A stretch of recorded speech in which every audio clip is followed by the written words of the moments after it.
Why do we feel like we are the same person we were years ago? Imagine finding a photograph of yourself from 10 years ago. You look at the face and immediately recognize it.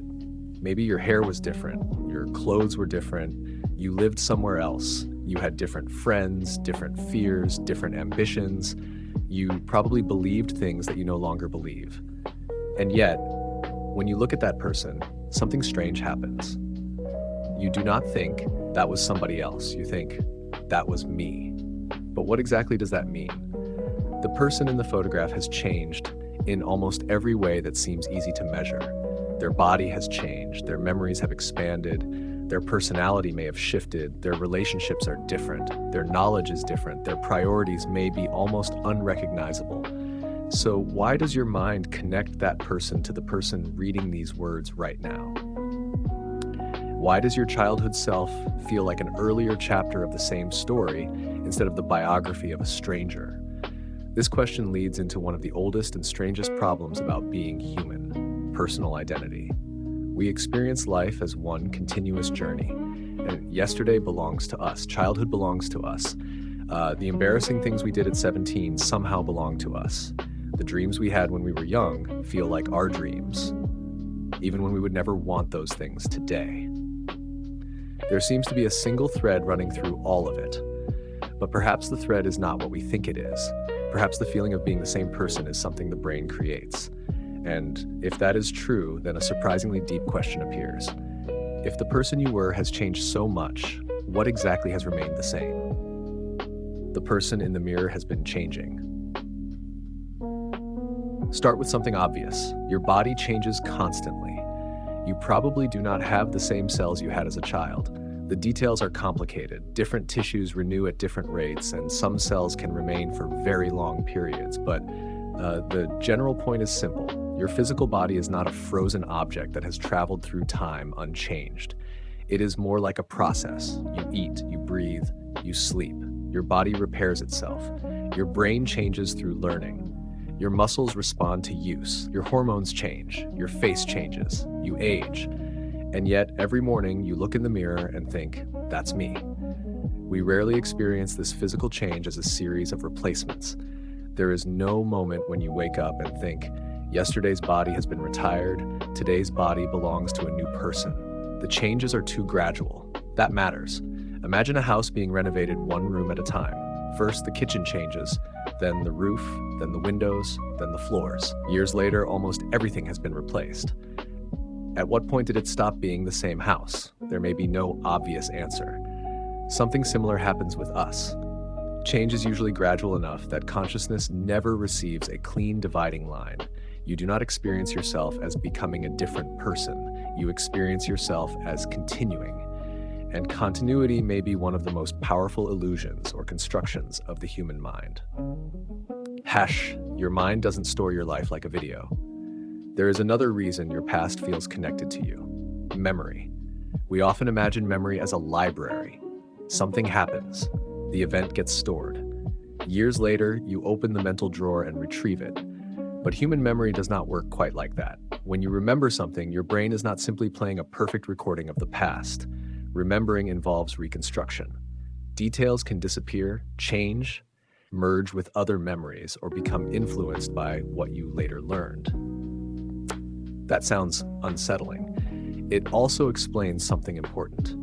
Your memories are not just records of who you were. They are part of how you understand who you are now. Think about a childhood memory. Maybe you remember sitting at a table while your family talked. Maybe you remember the smell of a particular room. Maybe you remember being afraid of something that seems ridiculous today. You do not experience the memory as an isolated historical fact. You experience it from the inside. There is a quiet sense of ownership. I remember this. Not, there once existed a child who experienced this. That small difference is enormous. Your brain takes an event from the past and places it inside your current identity. It connects then to now. This is one reason autobiographical memory matters so much to our sense of self. We don't merely remember events. We organize them into a story, and stories have continuity. A story about a character who changes completely from chapter to chapter can still be understood as the story of one character. The same may be true of us. The The strange power of the word I. Consider the word I. It is one of the simplest words in language, but philosophically, it is almost impossible to explain completely. When you say, I was scared when I was 6, who is the I? The 6-year-old child? The adult remembering the child? The brain that exists now? The body that existed then? The collection of memories connecting the two? Somehow your mind treats all of these as belonging to one subject. You don't normally say, a child who happened to be connected to my current life was scared when he was 6. You say, I was scared. That grammatical habit reveals something profound about human experience. We naturally think of ourselves as a single entity moving through time. Yesterday, today, and tomorrow are experienced from the perspective of the same I. But language may make this seem more obvious than it really is. We have words for objects that remain identifiable over time. A tree is a tree even when it grows. A river is a river even though its water is constantly moving. A city is still the same city even though its buildings, residents, and streets change. Perhaps a person works in a similar way. You are not necessarily the same because all your parts remain unchanged. You are the same because there is a continuous pattern connecting your different states. But what kind of pattern? That is where things become much stranger. The ship that slowly becomes another ship. More than 2,000 years ago, people began thinking about a peculiar problem involving a ship associated with the Greek hero Theseus. Imagine a famous wooden ship. Everyone agrees it is the same ship year after year, but eventually one wooden plank becomes damaged. The plank is replaced, then another. Decades pass. Eventually, every original plank has been replaced. Is it still the same ship? Most people instinctively say yes, but now imagine someone collected all the original planks and secretly used them to build another ship. Which ship is the real original? The ship made of the new materials? Or the ship made from the original materials? This is known as the ship of Theseus problem. It sounds like a puzzle about boats. It isn't. It is a puzzle about identity. And you are the ship. Your body changes, your beliefs change, your memories change, your personality changes, your relationships change, your goals change, your knowledge changes. So what makes you the same person? The question becomes even stranger when we consider personality. You are not the same person you were at 15. Think about something you strongly believed when you were younger. Maybe you were certain you would become a particular kind of person. Maybe you thought you knew what love was. Maybe you thought adults understood everything. Maybe you were convinced certain friendships would last forever. Maybe you had a completely different political, religious, or philosophical worldview. Now compare that person with yourself. Some beliefs may have survived, others probably haven't. You may even feel embarrassed by your younger self. You might look back and think, how could I possibly have believed that? And yet you still identify with that person. This is fascinating. We don't require psychological similarity to maintain identity. A person can become dramatically different and still feel like the same person. But there is a limit. If someone experiences severe memory loss, major personality changes, or certain forms of brain injury, people sometimes begin asking whether they are still the same person. That phrase reveals something important. Our sense of identity seems to depend partly on psychological continuity. We want the person we were to be connected to the person we are. Memories help, values help, personality helps, goals help, relationships help, but none of these remain perfectly stable. So perhaps identity is not a single thing. Maybe it is a bundle of connections. The self may be more like a story than an object. Think about a novel. A novel can contain a character who changes enormously. At the beginning, the character might be selfish. Later, they become generous, they lose people, they learn, they make mistakes, they change their beliefs. By the final chapter, they may barely resemble the person from the first chapter, yet you still say, that's the same character. Why? Because the story connects the stages. The childhood version leads into the teenage version. The teenage version leads into the adult version. One event influences another. One decision changes the next. The character has a history. Human identity may work in a similar way. Your life is not just a collection of disconnected moments. Your brain continuously links moments together. You remember what happened yesterday. You know what happened last year. You can imagine what might happen tomorrow. You create explanations for why you became the person you are. Perhaps you tell yourself, I became cautious because of what happened when I was younger, or I've always been curious, or I was shy as a kid and I still am. These statements create continuity. They turn thousands of unrelated experiences into one narrative. This narrative is sometimes called the narrative self. The basic idea is simple. Part of what makes you feel like you is the story you tell yourself about who you are. But here's the strange part. Stories can be edited. We don't just remember our lives, we interpret them. Suppose you were rejected from something important when you were young. At the time, you might have thought, I'm not good enough. 10 years later, you might tell the story differently. That experience taught me not to measure my worth through other people's approval. The event did not change. Your interpretation changed. And because your interpretation changed, your understanding of your own identity changed. This happens constantly. A failure becomes a lesson. An embarrassing moment becomes a funny story. A painful breakup becomes the relationship that taught me what I actually wanted. A strange decision becomes part of your personal mythology. The past is fixed, but the meaning of the past is not.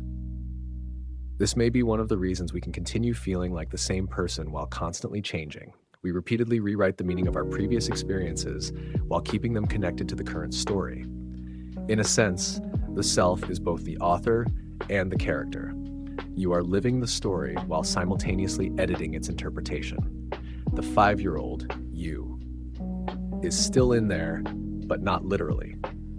People sometimes say things like, my inner child is still inside me. Taken literally, that isn't how human psychology works. There isn't a tiny 5-year-old living inside your adult brain. But the phrase points towards something real. Experiences from childhood can influence how we react decades later. A child learns what feels safe, what feels dangerous, what earns approval, what causes rejection, what love feels like, what failure means. Those lessons can influence later behavior, although they do not completely determine it. A person who was encouraged to explore may grow into an adult who finds uncertainty exciting. A person who experienced repeated criticism may become unusually sensitive to judgment. A child who loved drawing may become an adult who still feels strangely peaceful when holding a pencil. These connections can create the feeling that the earlier person is still present. But there is another possibility. Maybe what survives is not the person. Maybe what survives is influence. The child affects the teenager affects the adult affects the future version. Each stage leaves traces in the next. So perhaps your younger selves are not still living inside you. Perhaps they are living through you. Why you feel like you were always you. There's another curious feature of consciousness. At any moment, you experience yourself from the inside.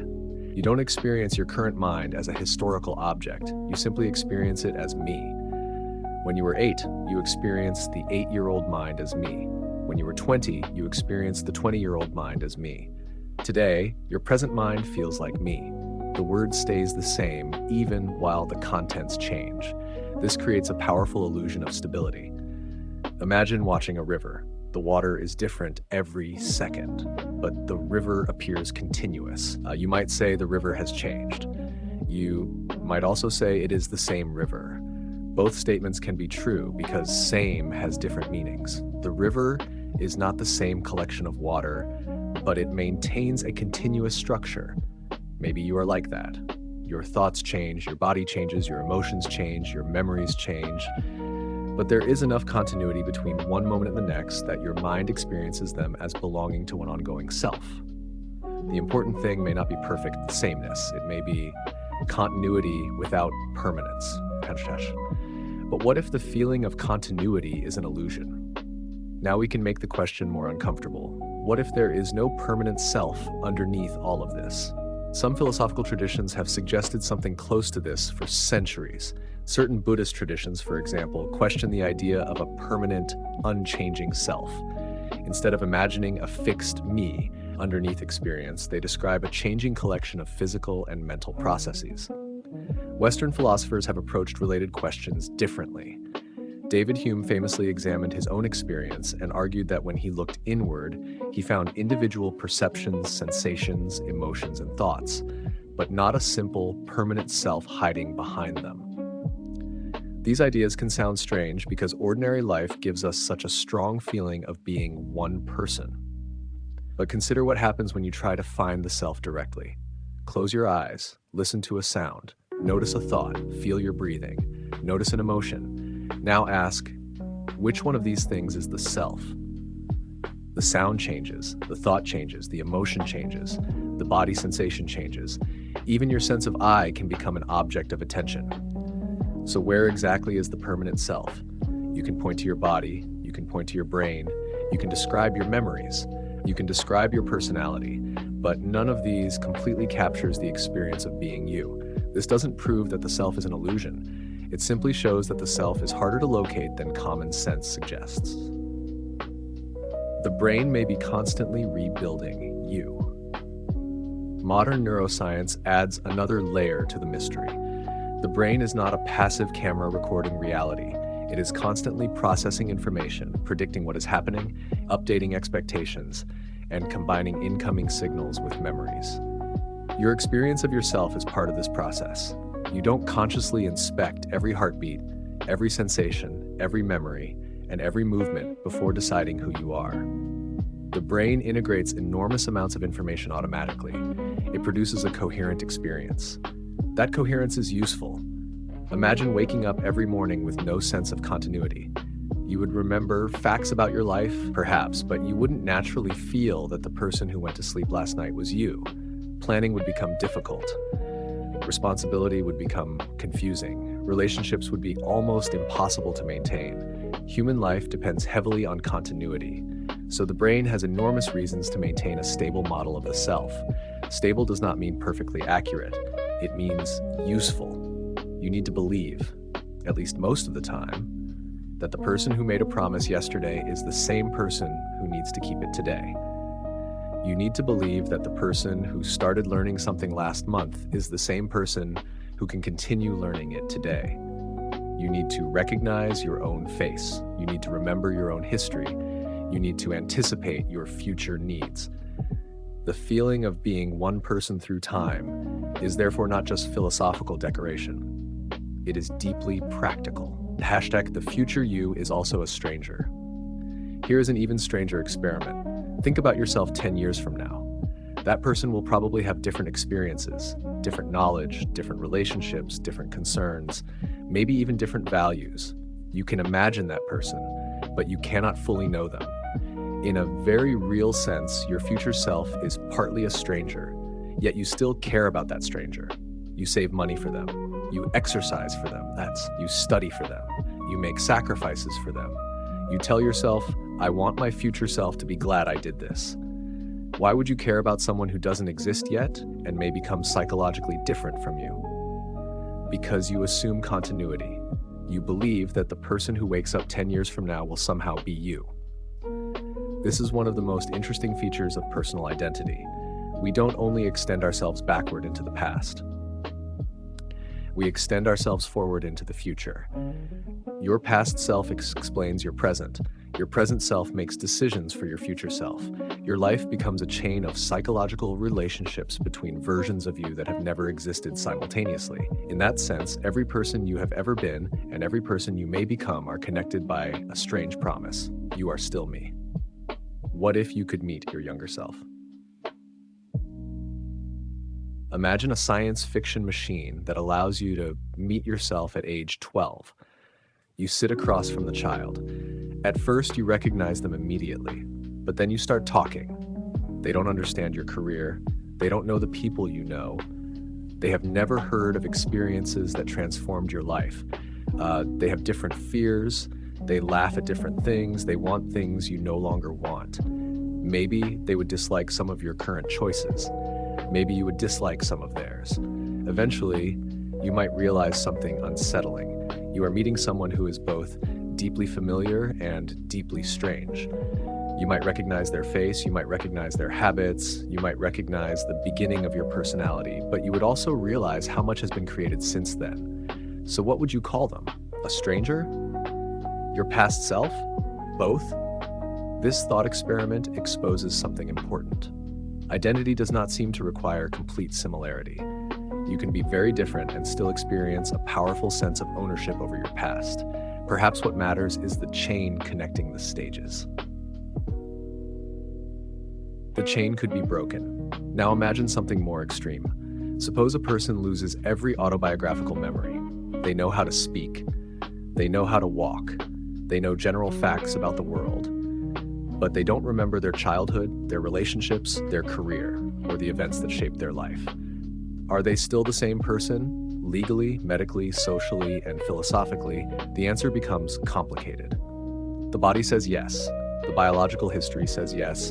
But the psychological experience may say something else. The person might feel like they have suddenly appeared. Their family may say, "You are still you." But from the inside, the connection to the past could feel almost empty. This reveals an important tension between biological identity and psychological identity. One says, "You are the same organism." The other asks, "Do you still experience yourself as the same person?" Usually these two perspectives agree. That's why the problem stays hidden, but unusual cases reveal the machinery underneath. And then there is the problem of the brain. Suppose technology someday becomes advanced enough to copy a person's brain in complete detail. Every memory, every habit, every personality trait, every neural connection. Imagine the copy wakes up and says, "I'm you," and it remembers your childhood. It remembers your first day of school. It remembers your friendships. It remembers embarrassing moments. It remembers everything you remember. Would that person be you? At first, you might say yes. After all, they have your memories. But now imagine that the original you is still standing next to them. Both of you have the same memories. Both claim to be you. Both remember being one person. But from that moment forward, your experiences diverge. You turn left. The copy turns right. 5 years later, there are two people. Both remember being the original. Which one is the real you? This is not a prediction about what technology will eventually accomplish. It is a thought experiment, but it reveals something important. Identity may not be as simple as having the correct collection of memories. Because if two people can share those memories, memory alone cannot easily answer which one is the original. And that pushes us toward a deeper possibility. Maybe there is no single magical ingredient that makes someone the same person. Maybe identity is something we construct from several kinds of continuity: body, memory, personality, causation, relationships, history, and the ongoing feeling of being the subject of experience. Why change feels smaller from the inside? There is another reason we underestimate how much we change. We experience ourselves one moment at a time. This is crucial. Imagine watching a tree grow at high speed. In a time-lapse video, you would see branches extending, leaves appearing, the trunk thickening. The transformation would be obvious. But imagine living next to the tree every day. You would notice almost nothing. One leaf appears. A branch grows slightly. The trunk becomes a little thicker. 1 year passes. Then another. The tree changes enormously, but no single day contains the entire transformation. Human beings work the same way. You don't wake up at age 30 and discover that you've become an adult. The changes happened in thousands of tiny steps. Your beliefs changed after conversations. Your personality changed through experiences. Your body changed through aging. Your priorities changed through losses and discoveries. Your relationships changed through countless small interactions. Your identity was never rebuilt in one dramatic moment. It was continuously adjusted. This is why the past can feel surprisingly close. There was no obvious moment when you stopped being your younger self. You simply kept going. The illusion might be the most useful thing about us. Calling the continuity of self an illusion can sound negative, but an illusion isn't necessarily useless. Your sense of self allows you to make plans. It allows you to learn from mistakes. It allows you to form relationships. It allows you to take responsibility. It allows you to imagine a future. Without some stable sense of identity, life would become incredibly difficult. Imagine trying to learn from a mistake if you didn't feel connected to the person who made it. Someone made a terrible decision yesterday. Fortunately, I am not that person. That would make growth impossible. Growth depends on continuity. You need to feel, I made the mistake and I can become better because of it. So the strange combination of human life is this. We need to feel continuous enough to learn, but flexible enough to change. Too little continuity, and we lose ourselves. Too much continuity, and we become trapped by who we think we are. The prison of saying, that's just who I am. This is where the idea becomes personal. Sometimes our sense of identity helps us.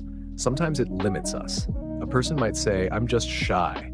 I'm terrible with people. I've always been impatient. I'm not creative. I'm not the kind of person who takes risks.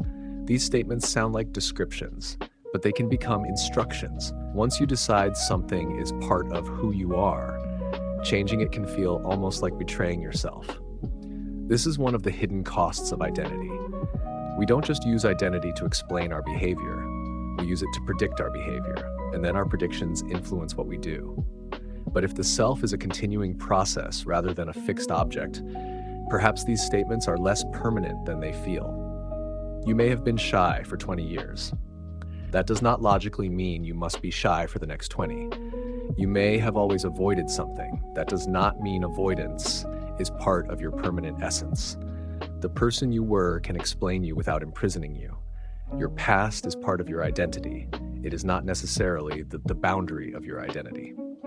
So what actually makes you the same person?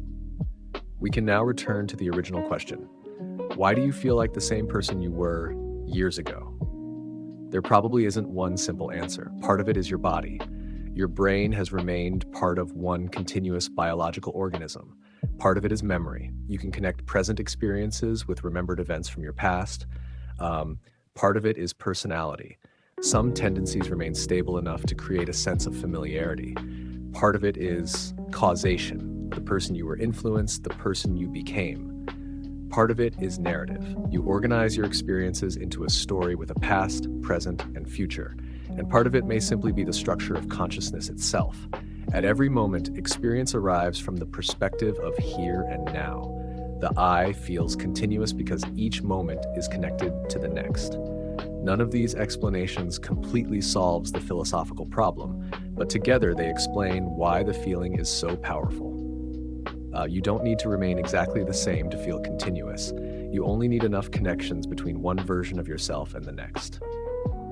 Maybe you are not a thing.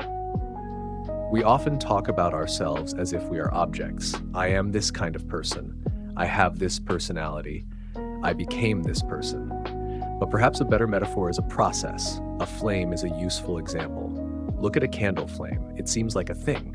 You can point at it. You can say, there is the flame. But the flame is not a permanent object in the same way a stone is. It exists through an ongoing process. Fuel is consumed, heat moves, gases react, energy is released. The flame remains recognizable even though the physical events producing it are constantly changing. A person may be similar. You are not a frozen object traveling through time. You are a process that maintains enough continuity to recognize itself. That might explain something beautiful about human identity. You remain yourself partly by changing. If you stopped changing completely, you would not become a perfect version of yourself. You would become something else entirely, a static object. Life requires movement. The person you were is not gone. There is a temptation when we think deeply about identity to conclude that our past selves were fake. They weren't. The child you were was real. The teenager you were was real. The person who made terrible decisions was real. The person who dreamed impossible dreams was real. The person who believed things you no longer believe was real. They simply occupied a different point in the process. And perhaps this changes the way we should think about regret. When you look back at an old version of yourself, it is easy to judge them using knowledge they did not have. You know how the story turned out. They didn't. You know which relationships ended. They didn't. You know which decisions mattered. They didn't. You know which fears were justified. They didn't. Your younger self was navigating a world with less information than you have now. That person was not an inferior version of you. They were an earlier version, and without them, you would not be here. The stranger you are becoming. There is a final twist. If you can look backward and recognize your past self as both familiar and strange, the same thing will eventually happen in the opposite direction. Your future self may look back at you the same way. Think about that. There is a version of you several years from now who may remember today. They remember what you were worried about. They may remember the decisions you are currently debating. They may remember people who are important to you now. They may even laugh at some of the things you take seriously today. And yet, that future person will probably look back and think, that was me. You cannot fully know them, but they are being built from your decisions right now. This creates a strange responsibility.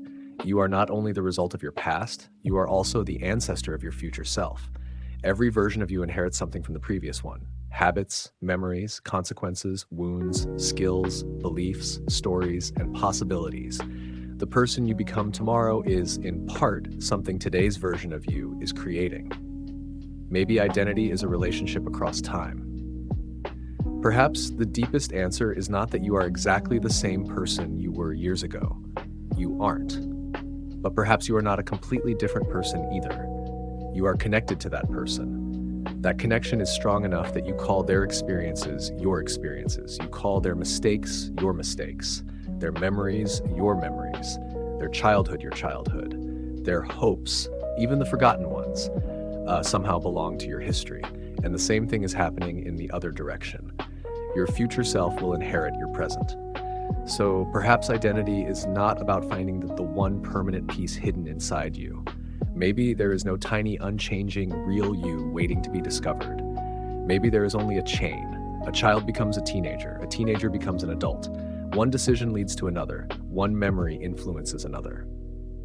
One version of the self hands something forward to the next. And because the chain is unbroken, consciousness experiences all of those stages as one life. This doesn't make identity meaningless, it makes it more interesting. You are not the same person because nothing has changed. You are the same person because change has been connected. And that changes the meaning of who am I? We usually ask the question as if there must be an answer. Who am I? We expect a list, a name, a personality, a job, a history, a collection of values. But maybe the more accurate answer is not a list. Maybe it is a verb. You are becoming, you are remembering, you are changing, you are interpreting, you are carrying something forward, you are leaving something behind. You are constantly turning the person you were into the person you are. And then, without noticing, you do it again. The mystery is not that you have changed so much and still feel like the same person. The deeper mystery is that change itself feels like continuity from the inside. Every morning, you wake up slightly different from the person who went to sleep. You have new thoughts, new information, new chemical states in your brain, new experiences, and still the first-person perspective returns. I am here. This is my life. I am the one who went to sleep last night. That feeling may be one of the most fundamental constructions of human consciousness. Perhaps it is an illusion. Perhaps it is an emergent property of a living brain. Perhaps philosophers are right that there is no permanent self. Perhaps there is something about consciousness we still do not understand, we do not know. But there is something strangely comforting about the uncertainty, because it means that being yourself does not require remaining frozen in place. You can change your mind, you can change your habits, you can become kinder. You can become braver. You can abandon an old dream, you can discover a new one. You can look at your younger self and say, I don't believe what you believed anymore. And still say, but I remember you. I understand why you became me. And I'm going to take it from here. Maybe that is what personal identity really is. Not a permanent object hiding somewhere inside us. Not an unchanging soul we can easily point to, but a conversation between versions of ourselves across time. The child asks the adult what happened. The adult answers with memories. The future self waits for the next decision. And somewhere in the middle of all those changing versions, the strange little word remains, I.